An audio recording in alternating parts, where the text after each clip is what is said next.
پتہ چلا اس سے کہ والدین کی خدمت کرنا اور ان کی ادب و احترام کرنا یہ انبیاء کرام کی صفت ہے۔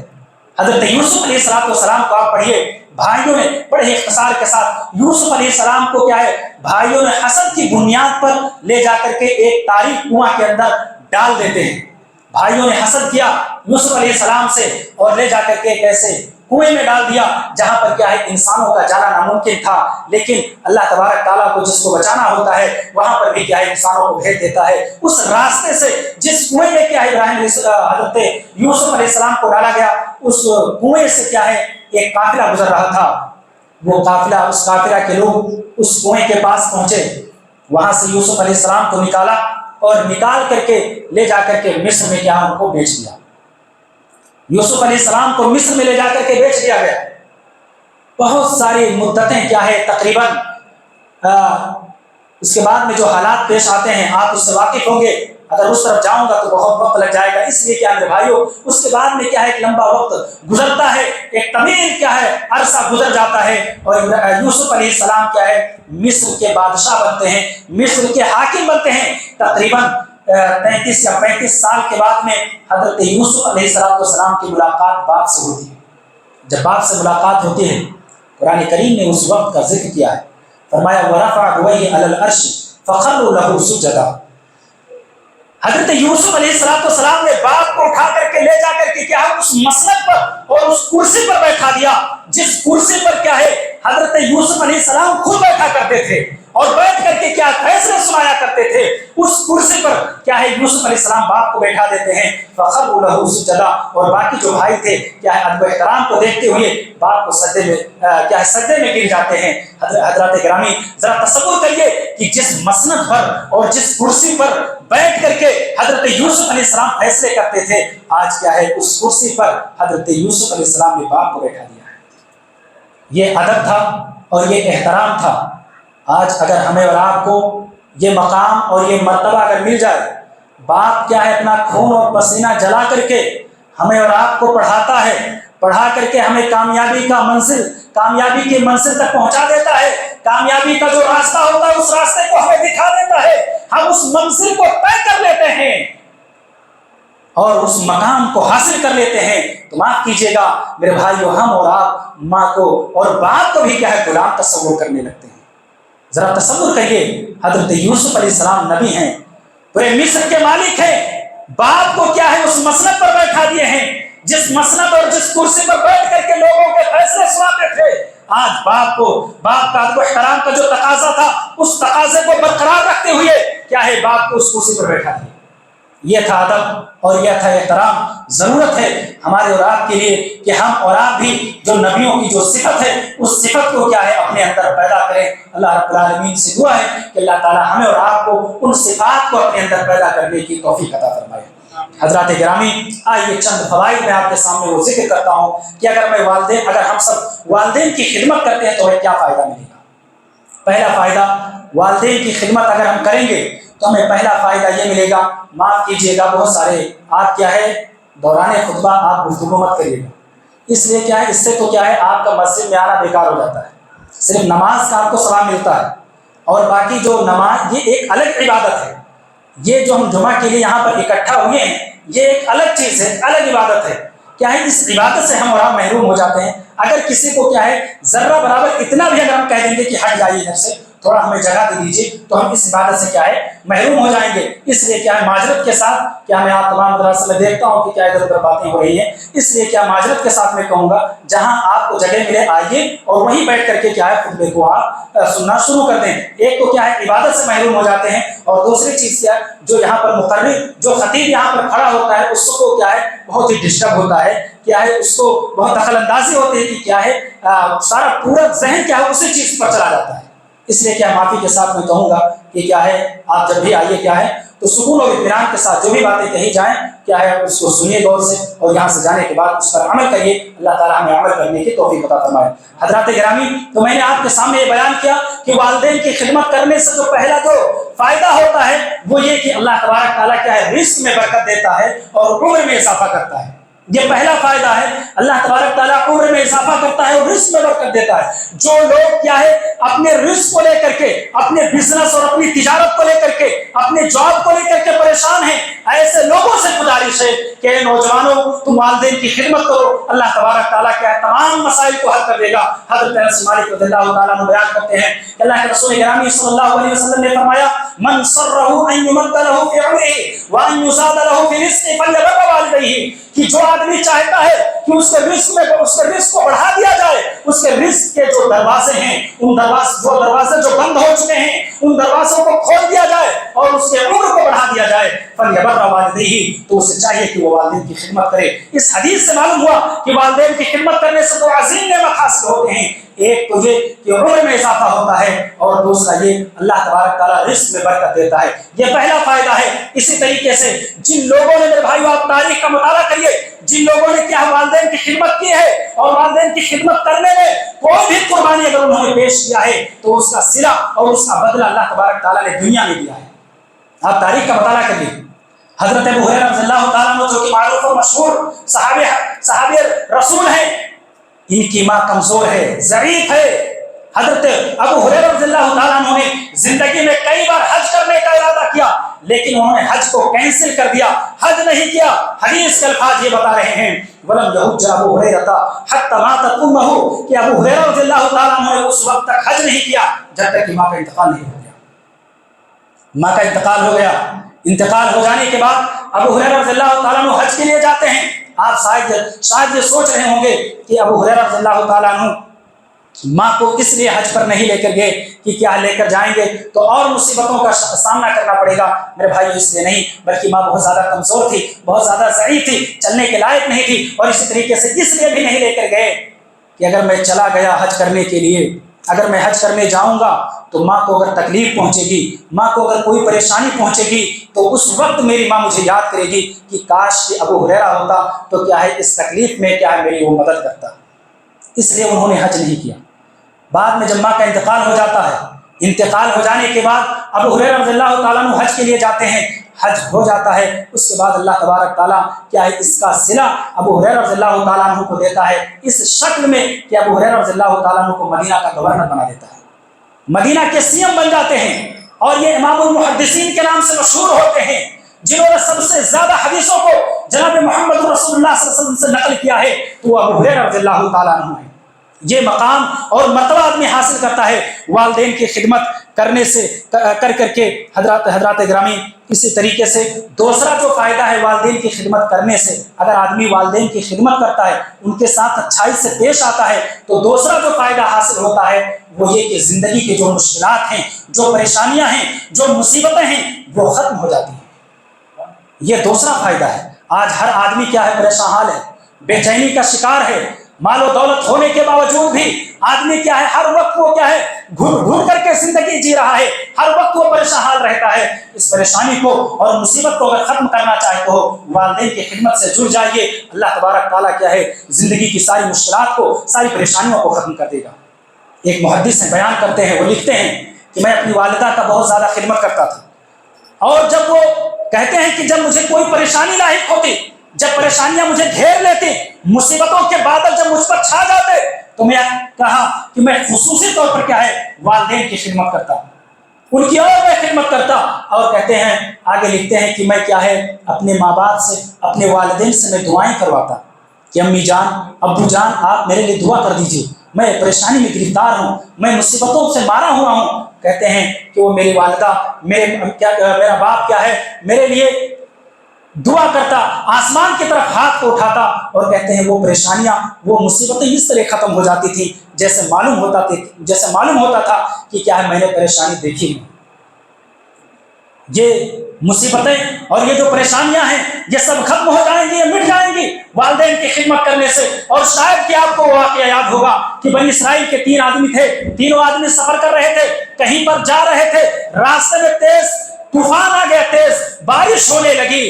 وہ تینوں آدمی کیا ہے اپنی جان کو بچانے کے لیے ایک غار کا سہارا لیتے ہیں، ایک غار میں جا کر کے چھپ جاتے ہیں، اور اس پہاڑ سے بڑا سا پتھر لڑھکتا ہوا اس غار کے منہ پر آ کر کے رک جاتا ہے۔ اللہ تبارک تعالیٰ ان تینوں آدمیوں کو کیا ہے